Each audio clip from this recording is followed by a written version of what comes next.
Good morning, students. I, Dr. Amandeep, welcome you all who are listening to this particular video lecture. In today's this particular video lecture, we will be discussing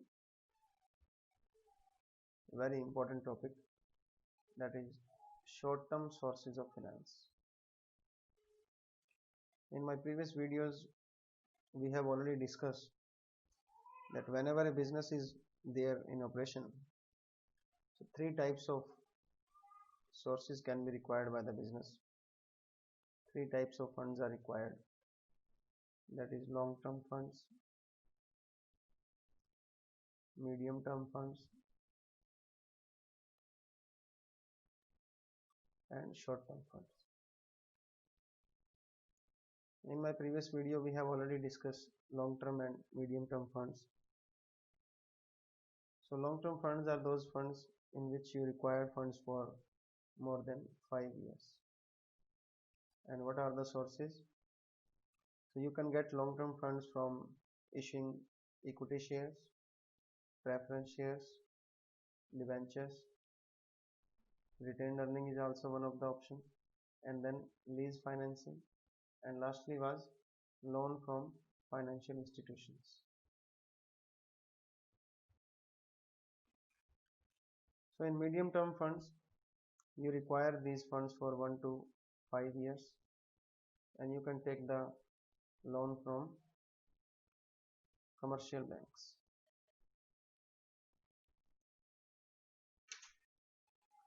And second option was public deposit. So in this particular video, we will be discussing what are the short-term sources of finance. Short-term sources of finance. So when you require funds for less than 1 year,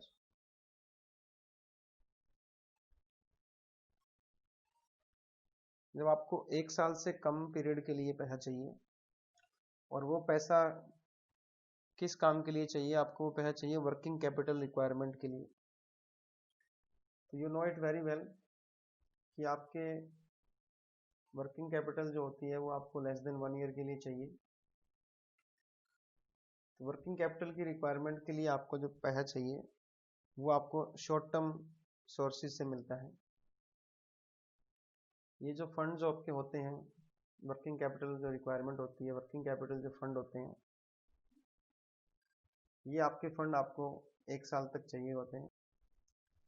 तो ये जो short term आपके sources of finance है, जहाँ से आपको short term के लिए पैसा मिल सकता है, वो जो सोर्सेज हैं उनको 2 पार्ट्स में आप डिवाइड कर सकते हो, बैंक सोर्सेज और नॉन बैंक सोर्सेज। बैंक से आपको शॉर्ट टर्म के लिए पैसा मिल जाएगा, लेस देन 1 ईयर के लिए जब आपको पैसा चाहिए तो आप बैंक से ले सकते हो। बैंक आपको डिफरेंट फॉर्म में ये पैसा देगा, या फिर आप नॉन बैंकिंग सोर्सेज भी अपना सकते हो। बैंक से ना लेकर के आप कस्टमर से लेते हो एडवांस, या कुछ 1-2 तरीके और हैं, वो आगे मैं डिस्कस करूंगा। तो short term sources of finance क्या है? Short term sources of finance का मतलब है कि आपकी जो शॉर्ट टर्म रिक्वायरमेंट्स हैं, जो वर्किंग कैपिटल की रिक्वायरमेंट है, जो 1 साल से कम पीरियड के लिए आपको पैसा चाहिए, वो पैसा कहाँ कहाँ से आ सकता है, उसके बारे में हम इस लेक्चर में डिस्कस कर रहे हैं। तो ये पैसा 2 जगहों से आप ले सकते हैं शॉर्ट टर्म के लिए, बैंक से और नॉन बैंकिंग सोर्सेज। तो पहला हम डिस्कस कर रहे हैं बैंक सोर्सेज, कि बैंक से आपको किन किन तरीकों से ये जो आपकी शॉर्ट टर्म की रिक्वायरमेंट है वो पूरी हो सकती है। तो उसमें कमर्शियल बैंक जो होते हैं आपके, जैसे आपका SBI हो गया, PNB हो गया, HDFC हो गया, ये आपके कमर्शियल बैंक्स हैं, एक्सिस बैंक हो गया, ये सबसे इम्पोर्टेंट सोर्स हैं आपको शॉर्ट टर्म फाइनेंस देने के लिए। जो आपको थोड़े टाइम के लिए पैसा चाहिए, लेस देन 1 ईयर के लिए आपको अगर कोई पैसा चाहिए, फाइनेंस की रिक्वायरमेंट है, तो बैंक्स आपको ये फाइनेंस दे देते हैं। और ये किन किन फॉर्म में आपको पैसा देते हैं वो हम डिस्कस कर लेते हैं, किन किन तरीकों से आप बैंक से ये पैसा ले सकते हैं। तो सबसे पहला है आपका कैश क्रेडिट, कैश क्रेडिट की फॉर्म में आपको पैसा मिल सकता है। दूसरा है आपका ओवरड्राफ्ट, फिर आपका है टर्म लोन और फिर है डिस्काउंटिंग ऑफ बिल्स। इनको हम बारी बारी डिस्कस करेंगे। डिफरेंट बैंक सोर्सेज जो हैं, ये सोर्सेज कौन से हैं शॉर्ट टर्म के लिए। शॉर्ट टर्म के लिए जो आपको फाइनेंस चाहिए उसमें अलग अलग बैंक सोर्सेज क्या है, किन किन बैंक आपको किस किस तरीके से शॉर्ट टर्म के लिए फाइनेंस देते हैं। सबसे पहले है कैश क्रेडिट। देखिए कैश क्रेडिट में क्या होता है, ये किस तरह की फैसिलिटी है, एक ऐसा अरेंजमेंट है जिसमें कि जो बोरोवर है उसको एक राइट मिल जाता है कि वो मनी विड्रॉ कर सकते हैं, बैंक से पैसा निकाल सकते हैं up to a certain limit. एक लिमिट दी जाती है बैंक के द्वारा कि आप इस लिमिट तक पैसा निकाल सकते हो। ऑन किस कंडीशन के ऊपर, या तो हाइपोथिकेशन,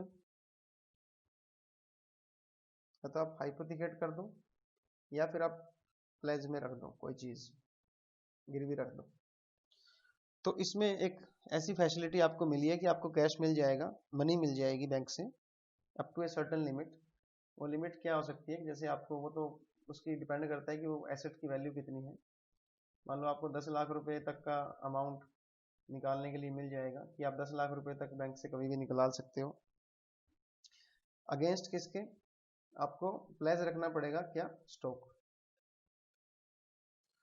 तो जब एक बैंक आपको एक ऐसी फैसिलिटी देता है कि आप बैंक से एक सर्टेन अमाउंट तक मनी निकाल सकते हो, शर्त क्या है कि आपको आपका जो स्टॉक है, आपका जो पास रेडी मटेरियल जो पड़ा है, आपका फिनिश स्टॉक है, उसको या तो हाइपोथिकेट करना पड़ेगा या एज ए प्लेज रखना पड़ेगा।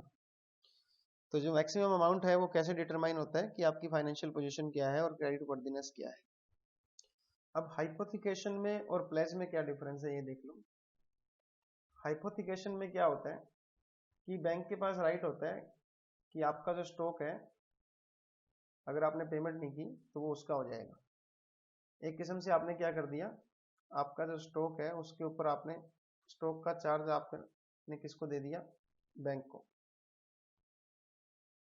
तो अगर आपने बाई चांस जो मनी आपने निकाली है, अगर आपने उसका पेमेंट नहीं किया है तो वो जो स्टॉक आपके पास पड़ा है वो किसका हो जाएगा, बैंक का हो जाएगा। अब क्वेश्चन ये उठता है कि ये हाइपोथिकेशन में और प्लेज में फर्क क्या है। देखिए हाइपोथिकेशन और प्लेज में ये डिफरेंस है। हाइपोथिकेशन जो होता है उसमें आपने जो आपके पास स्टॉक पड़ा है उसको आपने एक किस्म से क्या कर दिया, बैंक को गारंटी दे दी कि हमारा जो स्टॉक है, अगर हमने आपसे जो एक्स्ट्रा पैसे लिए हैं, एक लिमिट तक जो आप हमें अमाउंट दे रहे हो, कैश जो हमें दे रहे हो छोटे टाइम के लिए, अगर हम कैश की पेमेंट नहीं कर पाते, वापस नहीं दे पाते, तो जो स्टॉक है वो आपका हो जाएगा। तो हाइपोथिकेशन में क्या होता है, आपका जो स्टॉक है वो रहेगा आपके पास, पोजीशन आपके पास रहेगी, वो बैंक के पास नहीं जाएगा। जैसे आप कई बार गाड़ी लेते हो लोन पे, आपने एक कार लोन पे ले ली, लोन आपको दिया एसबीआई ने, एसबीआई ने आपको 10 लाख का लोन दिया। तो आप जो गाड़ी की जो आरसी होती है उसके ऊपर लिखा होता है हाइपोथिकेटेड बाय एसबीआई। इसका मतलब क्या है, गाड़ी आपके पास रहेगी बट उस गाड़ी की जो, अगर आप इस बैंक को पेमेंट नहीं करोगे, उसका ईएमआई पेमेंट नहीं करोगे, तो वो गाड़ी कौन उठा के ले जाएगा, बैंक वाला। इसको बोलते हैं हाइपोथिकेशन। तो इसमें मेन पॉइंट क्या है कि जो हाइपोथिकेशन के अंदर जो पोजीशन है किसके पास रहता है, मटेरियल स्टॉक किसके पास रहेगा, कंपनी के पास। बट अगर आपने प्लेज कर दिया है, गिरवी रख दिया है, तो प्लेज में पोजीशन किसके पास हो जाएगी, बैंक के पास। फिर आपको बैंक के पास गिरवी रख के आना पड़ेगा, फिर आप कैश को यूज कर सकते हो। तो इसको बोलते हैं कैश क्रेडिट। तो कैश क्रेडिट क्या है, एक ऐसी फैसिलिटी है जिसमें आप बैंक से एक लिमिट तक कैश ले सकते हो, किसके बदले में, आपके पास जो स्टॉक पड़ा है उसके बदले में। अगर स्टॉक आप अपने पास रखते हो तो इसको बोलते हैं हाइपोथिकेशन, और अगर स्टॉक आपने उनको दे दिया है तो उसको बोलते हैं प्लेज। तो जितने का स्टॉक है उसके बराबर के अमाउंट का है, उससे थोड़ा सा कम आपको कैश मिल जाएगा। जब आप कैश वापस कर दोगे तो वो स्टॉक भी आपको वापस हो जाएगा।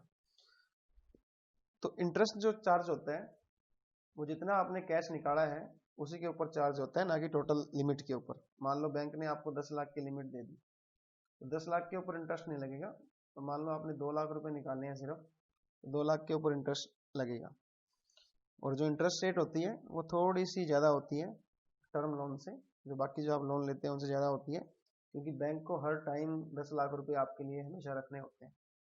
अगर आपने नहीं निकलवाए तो भी उनके पैसे पड़े रहेंगे, तो उनको थोड़ा नुकसान होता है, इसलिए इसमें इंटरेस्ट रेट ज़्यादा होती है।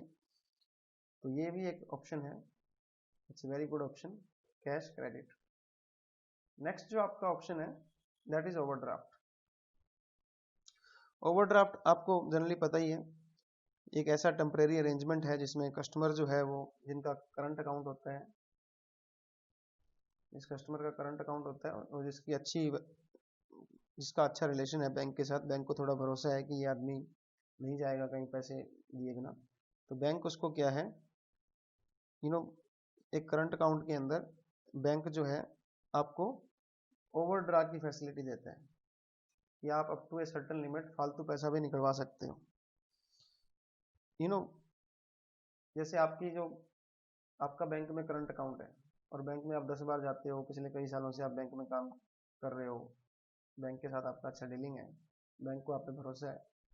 तो ओवरड्राफ्ट क्या होता है कि जैसे आपको 5 दिन के लिए 2 दिन के लिए पैसा चाहिए और बैंक ने आपको 5 लाख रुपए की ओवरड्राफ्ट फैसिलिटी दे रखी है, तो आपके बैंक में जितने पैसे पड़े हैं उससे 5 लाख रुपए ज़्यादा आप निकलवा सकते हैं। अगर आपके अकाउंट में जीरो है तो भी आप 5 लाख रुपए तक निकलवा सकते हो। तो that is the facility of overdraft, जिसमें बैंक आपको अलाउ कर रहा है कि आप मनी ओवरड्रा कर सकते हो up to a certain limit. तो इसमें भी बैंक आपसे इंटरेस्ट चार्ज करता है जितना आपने निकलवाया है, और ये इंटरेस्ट रेट जो है थोड़ी सी ज़्यादा होती है। तीसरा पॉइंट है टर्म लोन। टर्म लोन में क्या होता है, टर्म लोन के नाम से पता लग रहा है कि आप जो है लेस देन 1 ईयर के लिए इकट्ठा ही लोन ले रहे हो। You are taking loan from bank in one lump sum. Lump sum मतलब एक ही झटके में आप सारा लोन ले रहे हो, और इसमें जो फिक्स टर्म के लिए आप लोन ले रहे हो कि हमने 6 महीने के लिए लोन लिया है और एक बार में ही आपने 5 लाख रुपए ले लिया, तो इसको हम बोलते हैं टर्म लोन। ये भी आप बैंक से ले सकते हो। तो इसमें भी इंटरेस्ट चार्ज किया जाता है, बट रेट ऑफ इंटरेस्ट जो होता है वो थोड़ा कम होता है कैश क्रेडिट और ओवरड्राफ्ट से, क्योंकि बैंक को सारे का सारा अमाउंट इसमें नहीं रखना पड़ता। कैश क्रेडिट में और ओवरड्राफ्ट में इंटरेस्ट ज़्यादा लगता है, क्योंकि बैंक को हमेशा आपके लिए पैसा रेडी रखना पड़ता है। वो बैंक मान लो आपको 5 लाख की ओवरड्राफ्ट की फैसिलिटी दी हुई है, तो बैंक को 5 लाख रुपए तो हमेशा आपके लिए एक्स्ट्रा रखने पड़ेंगे। बट टर्म लोन में ऐसा नहीं है, इसमें इंटरेस्ट थोड़ा कम होता है, क्योंकि आपने जो पैसा है वो इकट्ठा ले लिया है, तो बैंक को कोई भी पैसा आपके लिए रेडी नहीं रखना। तो ये इसकी खास बात है। तो बिजनेसमैन जो है ना वो टर्म लोन नहीं लेते, वो इनको कैश क्रेडिट को और ओवरड्राफ्ट को ज़्यादा पसंद करते हैं, क्योंकि हालांकि इंटरेस्ट रेट ज़्यादा होती है कैश क्रेडिट के अंदर, कैश क्रेडिट में इंटरेस्ट रेट ज़्यादा है टर्म लोन से, बट फिर भी क्योंकि उनको पूरे का पूरा अमाउंट एक बार में लेना पड़ेगा, ये उनकी समस्या है। और कैश क्रेडिट में आपका जब भी मन करे जितना मर्जी ले लो आप, अगर आपको 1 लाख की जरूरत है 1 लाख ले लो, 2 लाख की जरूरत है 2 लाख ले लो, क्योंकि आपकी लिमिट कितनी है कैश क्रेडिट में 5 लाख। बट टर्म लोन में क्या होता है, आपको इकट्ठा ही लेना पड़ेगा। आपने 5 लाख ले लिया तो वो एक फिक्स टर्म की हमने 6 मंथ के लिए लिया है, वो आपको लेना ही पड़ेगा, तो उस पर आपको इंटरेस्ट देना ही पड़ेगा। तो इसलिए टर्म लोन के बजाय कैश क्रेडिट पे लोग ज़्यादा जाते हैं। इसके बाद आपका है डिस्काउंटिंग ऑफ बिल। ये भी एक किस्म से सोर्स ऑफ फाइनेंस ही है। डिस्काउंटिंग ऑफ बिल का क्या मतलब है कि जैसे ही आपने जो जिसके पास बिल होता है, बिल रिसीवेबल बोलते हैं हम जिसको, कि आपको डेटर्स ने एक बिल रिसीवेबल बना के दे दिया है, प्रोमिसरी नोट या कुछ भी, और उसकी पेमेंट आपको 3 महीने बाद मिलेगी। तो ये जो बिल है आपके पास है, आप इसको क्या करते हो, बैंक को दे देते हो। बैंक आपको क्या कर देता है, इसके बदले में कैश दे देगा, और 3 महीने बाद जो पेमेंट है वो बैंक को मिल जाएगी। आपको जो अमाउंट है वो इंटरेस्ट काट के वो थोड़ा सा डिस्काउंट के ऊपर देगा, ये बैंक की तरफ से अच्छी फैसिलिटी है आपको कि जो कस्टमर से आपको बिल मिला है आप उसको पहले ही बैंक से जाकर के क्लियर करवा सकते हो। बैंक आपको बाद में उसी कस्टमर से डायरेक्टली पैसा अपने अकाउंट में ले लेगा। तो these are some of the bank sources for the short term finance. तो कैश क्रेडिट क्या है? एक ऐसी फैसिलिटी है जिसमें आपको एक पर्टिकुलर लिमिट तक आप कैश निकलवा सकते हो अगेंस्ट योर स्टॉक। स्टॉक अगर आप बैंक को देते हो तो उसको प्लेज बोलते हैं। स्टॉक अगर आप नहीं देते हो, अपने पास रखते हो बट फिर भी उसका चार्ज आप दे देते हो तो उसको हाइपोथिकेशन बोलते हैं। इसके बाद आपका ओवरड्राफ्ट था कि बैंक आपको फैसिलिटी देता है कि आप ओवरड्रा कर सकते हो थोड़े टाइम के लिए। फिर आपका टर्म लोन था, when you are taking in lump sum. Lump sum मतलब एक साथ आप एक फिक्स पीरियड के लिए पैसा ले रहे हो। फिर आपका डिस्काउंटिंग द बिल, ये जो आपके बिल्स होते हैं इनको आप बैंक से डिस्काउंट करवा रहे हो, ये भी एक फैसिलिटी है। फिर अब बात आती है नॉन बैंकिंग सोर्सेज की, कि जो आपका शॉर्ट टर्म फाइनेंस आपको चाहिए वो आप बैंक से ना लेकर के नॉन बैंकिंग सोर्सेज से लेते हो। तो इसमें हम लोग देखेंगे कि क्या क्या पॉइंट है। नॉन बैंकिंग सोर्सेज जो होते हैं उसमें सबसे पहला सोर्स जो है वो है ट्रेड क्रेडिट। एक आपका था कैश क्रेडिट, अब आ गया ट्रेड क्रेडिट। ट्रेड क्रेडिट में क्या होता है कि जैसे आपके जिनसे आप सप्लाई लेते हो, जो आपका सप्लायर होता है, जैसे आपके उनके साथ रिलेशनशिप ठीक होते हैं तो ऑटोमेटिकली आपको कुछ टाइम देते हैं, ऑटोमेटिकली आपको क्या करता है वो क्रेडिट आपको दे देता है उधार के लिए, जैसे आपको बोलते हैं। ट्रेड क्रेडिट को सीधा बोल सकते हैं उधार। तो जिस सप्लायर से आपने सामान लिया है वो उसके साथ आपका कुछ ऐसा रिलेशन बन गया है, या फिर वो सभी कोई जो सामान लेने जाता है उसको 10 दिन का, 15 दिन का या 30 दिन का टाइम दे देता है। तो वो जो आपको उधार सामान मिल गया है that is called trade credit. दूसरे शब्दों में कह सकते हैं कि जब आप पेमेंट नहीं करते इमीडिएटली तो ये एक शॉर्ट टर्म फाइनेंस बन गया है। मान लो आपने 10 लाख का सामान लिया सप्लायर से, अब आपको 10 लाख रुपए तो चाहिए ना उसको देने के लिए, बट सप्लायर आपको ट्रेड क्रेडिट दे रहा है 20 डेज का, कि 20 डेज के बाद पेमेंट कर देना क्योंकि इतना टाइम तो लगता ही है। तो ये एक रिवाज सा बन गया है कि 20 दिन का टाइम हम देते हैं। तो इससे क्या होता है, ये डिपेंड करता है कि सप्लायर को आप कैसे लगते हो, आपकी क्रेडिट वर्दीनेस क्या है, आपकी गुडविल क्या है। तो ये जो आपको 20 दिन का जो उधार मिला है इसको भी हम सोर्सेज ऑफ फाइनेंस बोलते हैं, क्योंकि ये भी आपको सप्लायर की तरफ से मिला है ना 20 दिन का time. That is the meaning of trade credit when you are supplier is giving you some credit automatically some time for not paying the amount immediately। तो अब बात आती है कि ट्रेड क्रेडिट के बाद जो हमारा दूसरा है वो है कमर्शियल पेपर, फिर उसके बाद है एडवांसेस फ्रॉम कस्टमर, फिर है एक्रूड एक्सपेंसेस और फिर है मिसलेनियस सोर्सेज। तो नॉन बैंकिंग सोर्सेज में ये 5 आपके सोर्सेज हैं। तो हम लोग जो है ट्रेड क्रेडिट डिस्कस कर रहे हैं, उसके बाद हम कमर्शियल पेपर और आगे पे चलेंगे। तो ट्रेड क्रेडिट मैंने आपको बता दिया कि जब भी सप्लायर आपको जो माल सप्लाई कर रहा है वो जब क्रेडिट पे सप्लाई करता है क्योंकि ऑटोमेटिकली आपको कुछ टाइम मिल गया है, तो दैट इज ट्रेड क्रेडिट। इसके एडवांटेजेस क्या क्या है? एक तो ये बहुत इजी है। इजी मतलब आपके सप्लायर के साथ रिलेशनशिप अच्छे हो गए हैं, वो कई सालों से आप उससे ले रहे हो तो आपको वो टाइम दे देता है। दूसरा, कंटिन्यूस बेसिस पे आपको मिलता रहता है। जैसे जैसे आपका बिजनेस इंक्रीज होता चला जाएगा आपको ट्रेड क्रेडिट भी ज़्यादा मिलता चला जाएगा। तीसरा, जैसे आपका बिजनेस बढ़ेगा वैसे वैसे आपको ट्रेड क्रेडिट ज़्यादा मिलता चला जाएगा और कंटिन्यूसली आपको मिलता ही रहता है। हर बार जब भी आप लोगे आपको मिलता रहेगा। इसमें आपको एसेट्स को मॉर्गेज करने की नीड नहीं है। कहीं भी आपको एसेट को मॉर्गेज नहीं करना है, गिरवी नहीं रखना है कि मुझे 20 दिन का टाइम दे दो मेरी एसेट्स ले लो, इस तरह का कुछ नहीं है। ये डिपेंड करता है आपकी गुडविल पे, आपके रिलेशनशिप कैसे हैं इसके साथ, सप्लायर के साथ। इसका नुकसान क्या है ट्रेड क्रेडिट का, डिसएडवांटेजेस क्या क्या है? डिसएडवांटेज ये है कि वो जो आपको 20 दिन की उधार दे रहा है, 1 महीने की या 20 दिन की या 15 दिन की जो आपको क्रेडिट के ऊपर दे रहा है, तो उसमें वो प्राइस चार्ज कर रहा है वो थोड़ा ज़्यादा होता है। जब आप कैश में लोगे तो आपको कम देना पड़ेगा, जब आप इसको क्रेडिट पे ले रहे हो, आप उससे 1 महीने का टाइम मांग रहे हो या वो टाइम दे रहा है जानबूझ के, उसको पता है अभी पैसे नहीं है आपके पास, तो वो आपसे प्राइस थोड़ा ज़्यादा चार्ज करेगा।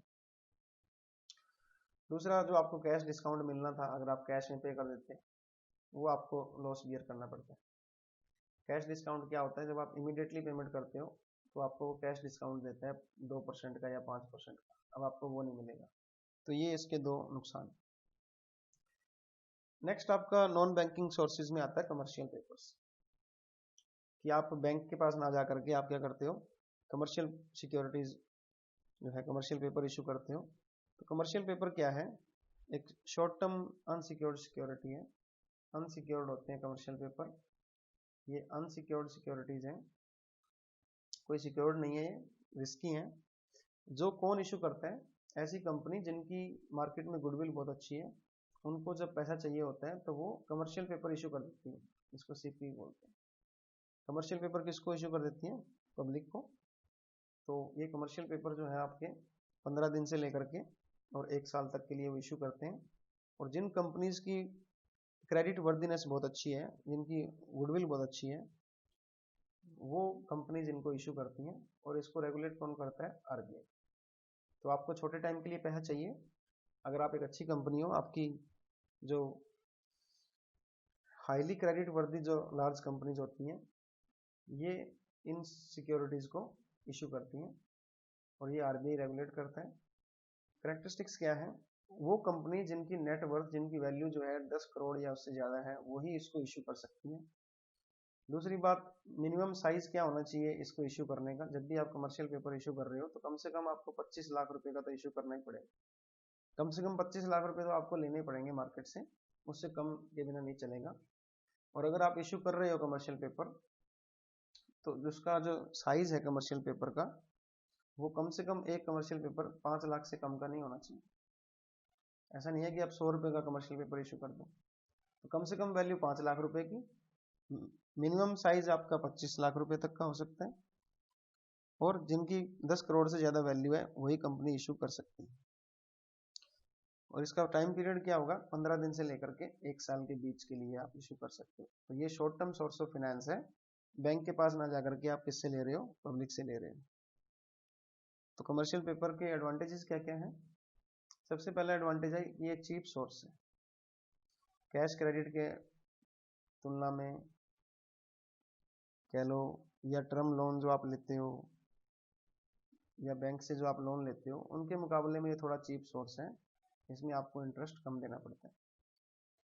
दूसरा, जब भी बैंक क्रेडिट आपकी टाइट चल रही है, बैंक क्रेडिट मतलब बैंक आपको क्रेडिट नहीं दे रहा, मार्केट के अंदर काफ़ी प्रॉब्लम चल रही है, मार्केट में डिप्रेशन चल रहा है, बैंक आपको क्रेडिट नहीं दे रहा है, तो इस केस में आप कहाँ जा सकते हो, कमर्शियल पेपर आप इशू कर सकते हो।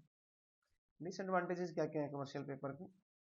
सबसे पहला जो डिसएडवांटेज वो है, लिमिटेशन कह लो इसको, ये सिर्फ जो लार्ज और फाइनेंशियली जो साउंड कंपनीज हैं वही इशू कर सकती हैं, जिनकी नेटवर्थ जो है वो कितने से ज़्यादा है, मोर देन 10 करोड़। तो जिनकी जिनकी फाइनेंशियली पोजीशन ठीक है वही कंपनी इनको यूज कर सकती है। आप इनको रिडीम नहीं कर सकते बिफोर द मैच्योरिटी डेट। मान लो आपने ये 365 दिनों के लिए लिए थे पैसे और आपने वापस करना चाहते हो मैच्योरिटी डेट से पहले, तो 365 दिनों से पहले आप इसको रिडीम नहीं कर सकते, ये इसकी एक लिमिटेशन। मैच्योरिटी डेट आप एक्सटेंड भी नहीं कर सकते, कैन नॉट बी एक्सटेंडेड। अगर आपने 180 दिन के लिए लिया है 6 महीनों के लिए, तो आप अगर आपके पास पैसे नहीं है वापस करने के लिए तो भी आपको पेमेंट करनी पड़ेगी, आप इन 180 डेज को आगे फर्दर एक्सटेंड नहीं कर सकते। These are the disadvantages of the commercial paper. इसके बाद नेक्स्ट जो नॉन बैंकिंग सोर्सेज हैं, non bank sources for short term finance is advances from customer. हम डिस्कस कर रहे हैं कि जब आप बैंक के पास ना जा करके बिना बैंक की सहायता के आप शॉर्ट टर्म जो आपके रिक्वायरमेंट है उनको आप कहाँ कहाँ से पूरा कर सकते हो। तो उसमें सबसे पहला था आपका ट्रेड क्रेडिट, दूसरा आपका हो गया कमर्शियल पेपर। तो उसी में तीसरा आपका है एडवांसेस फ्रॉम कस्टमर। देखिए, जिन मैन्युफैक्चरर का प्रोडक्ट बहुत डिमांड में होता है वो जो है अपने कस्टमर से पहले एडवांस में मनी ले लेते हैं। यूँ कह लो कि अगर आपका प्रोडक्ट बहुत अच्छा बिक रहा है तो आप अपने कस्टमर से एक कंडीशन लगाते हो कि हम आपसे एडवांस में लेंगे पैसा, और वो एडवांस कितना हो सकता है, 20%, 30% आपसे एडवांस लेंगे और आपको सप्लाई देंगे 1 महीने के बाद। After 1 month you will get the product. तो ये जो 1 महीने के लिए आपको एडवांस मिला है इसको बोलते हैं एडवांसेस फ्रॉम कस्टमर। इसके ऊपर कस्टमर को कोई इंटरेस्ट नहीं मिलता, और ये जो है आपका जो प्राइस का ही पार्ट है। तो आपने ऑलरेडी उनसे 30% एडवांस ले लिया 1 महीने के लिए। मान लो किसी ने आपको 10 लाख का ऑर्डर दिया तो 3 लाख उसको पहले देने पड़ेंगे। तो कस्टमर से आपने जो एडवांस लिया है ये भी एक शॉर्ट टर्म सोर्स हो गया ना फाइनेंस का, 1 महीने के लिए आपके पास पैसे आ गए। फिर आपका होता है अक्रूड एक्सपेंसेस। ये आपने अकाउंटिंग में पढ़ा होगा। वो expenses which have been incurred but have not been due for payment.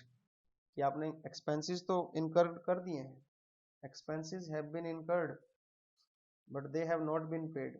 पे नहीं किया है उनको, सिर्फ एक्सपेंस मान लिया है, पेमेंट के लिए नहीं गया है वो। तो क्या क्या हो सकता है इसमें, वेजेस हो गया, सैलरी हो गया, टैक्स हो गया, इंटरेस्ट हो गया। तो मान लो आपने सैलरी नहीं दी, बट सैलरी आप आउटस्टैंडिंग सैलरी में दिखा देते हो ना, तो सैलरी जो आपने नहीं दी उसका जो पैसा है वो शॉर्ट टर्म फाइनेंस बन गया ना आपका।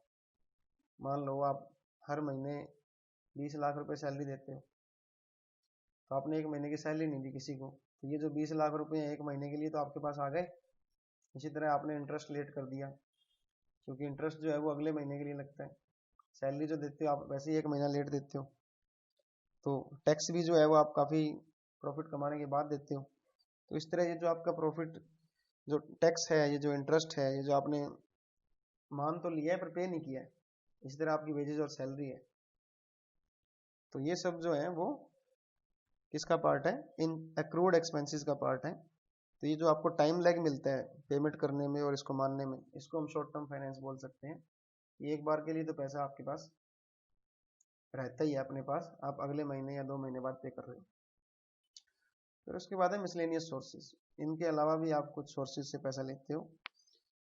जो कंपनीज होती हैं, बिजनेस होते हैं, वो कुछ और सोर्सेज से पैसा लेते हैं जब भी उनको काफ़ी प्रेशर पड़ता है उनके पास पैसों के लिए। तो वो कहाँ कहाँ से पैसा ले सकते हैं, वो डायरेक्टर से भी लोन ले सकते हैं। कंपनी का जो डायरेक्टर्स होते हैं उनसे भी आप लोन ले सकते हो, ये भी एक प्रोविज़न है कंपनी एक्ट के अंदर। इसके अलावा आप बैंकर से ले सकते हो, इंडिजिनस बैंकर जो होते हैं, लोकल बैंकर होते हैं, इनसे भी पैसा ले सकते हो आप। इंटर कॉर्पोरेट डिपॉजिट होते हैं, ये आपस के अंदर ये जो इंटर कॉर्पोरेट हैं एक दूसरे कॉर्पोरेशन से आप पैसा डिपॉजिट ले सकते हैं, कि आपके दूसरे कॉर्पोरेशन वाले, दूसरी कंपनीज वाले आपकी मदद कर रहे हैं। तो ये भी कुछ सोर्सेज हैं। तो ये आज का टॉपिक हमारा यही था कि short term sources of finance कौन कौन से हैं और इनके क्या क्या फ़ायदे और नुकसान हैं। तो ये आपको 5 मार्क्स या 7 मार्क्स में क्वेश्चन आ सकता है, और ये डायरेक्टली आपको इसी तरह का क्वेश्चन मिलेगा कि right A short note on trade credit, cash credit, accrued expenses, advances from customer. तो इस तरह आपको इस पर छोटा सा एक लिखना होगा। So thank you so much for listening.